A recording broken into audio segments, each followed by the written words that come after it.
And there's a lot of wrong ways you can share your pain. I call it coming out into mental sickness, word vomit. You see this happen on social media a lot where somebody will vomit all of the things they're struggling with life. I've been guilty of this. I wrote a whole entire manifesto that was probably a third to a half of me just vomiting misfortune and me being a whiny baby and me failing to just deal with it, deal with the unfortunate things that have happened in my life in a way that's mature and productive for where I'm trying to go in the future.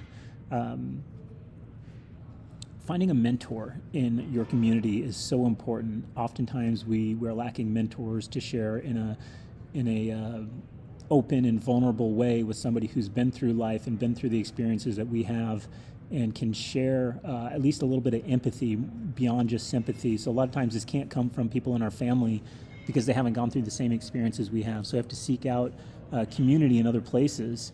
Again, this is why religions exist, is to provide these communities. But as the avoidance of religion has sunk into our world, people have struggled to find communities where they share their struggles.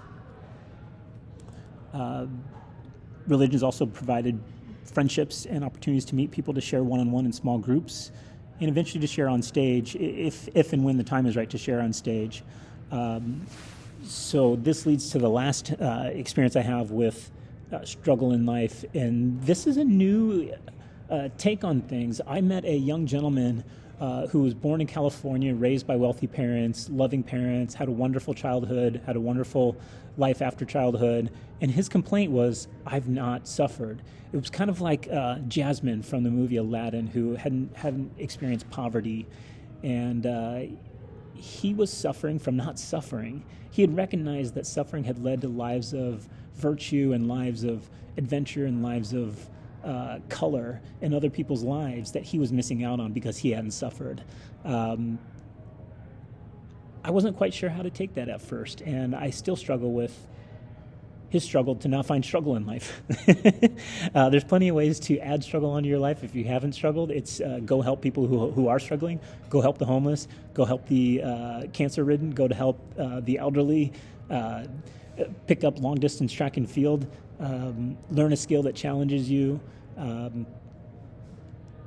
put yourself in environments that will force you to suffer in a way that's productive, that provides a challenge.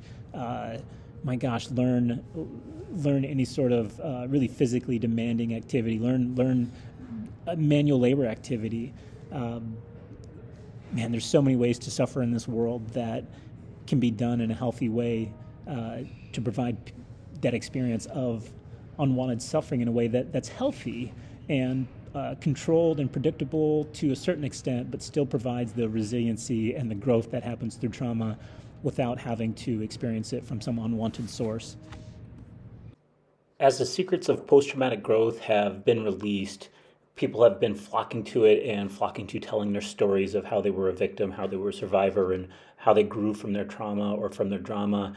And this can swing the pendulum the opposite way, where we're sharing too much or we're becoming too attached to our trauma, becoming too attached to our stories. And the whole goal of post-traumatic growth is to grow past the trauma. It's difficult for me to do this myself by the nature of my calling is to work with people at the very bottom. So I naturally live in the world of trauma, of storytelling, and I have to let go of my own ego to do that. We live in a world now where everybody can play their victim card, and it's to the point where some colleges now are turning away good applicants because they don't have built-in trauma or some victim story to their story, to where if you grow up as a child and you don't either have a story to tell that's based on trauma and drama, or you choose not to tell it, you are punished in this world. This leads to some very nasty side effects. So the pendulum can swing the wrong way, both directions, and we're seeing that happen in the world today. Now, as our world discovers the power of post-traumatic growth, and as our world discovers the necessity of suffering, and as we recognize suffering, and as more and more people suffer in this world as an outflow of COVID, as an outflow of more of a shorter life expectancy, so more deaths are happening sooner in our world, which leads to more suffering, which leads to more quote-unquote victims, survivors, and hopefully thrivers in our world, but now our world has gone down a path to where we're all playing our victim cards of who's been victimized by what and who's suffering from what, and it's not a very good game to play. I've come to have an own understanding of a spectrum of suffering.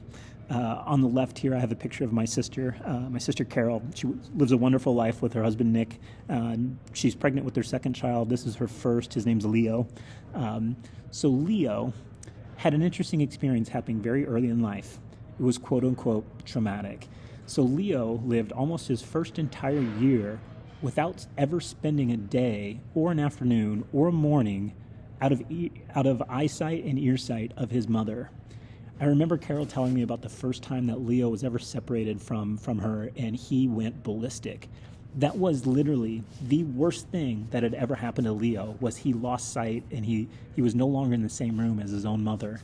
So he developed a little bit of an attachment issue, and Carol had to deal with it. However, if you ask somebody what's the worst thing that's ever happened to you, you get a range of responses. In Leo's case, losing sight of his mom for just 5 minutes was literally the worst thing that's ever happened to him. Every one of us has the worst thing that's ever happened to us. On the other end of the spectrum, there's a wonderful memoir that was recently released. I personally think it's the best book that's been written in the 21st century. It's called The Girl Who Smiled Beads. It's the memoir of Clementine.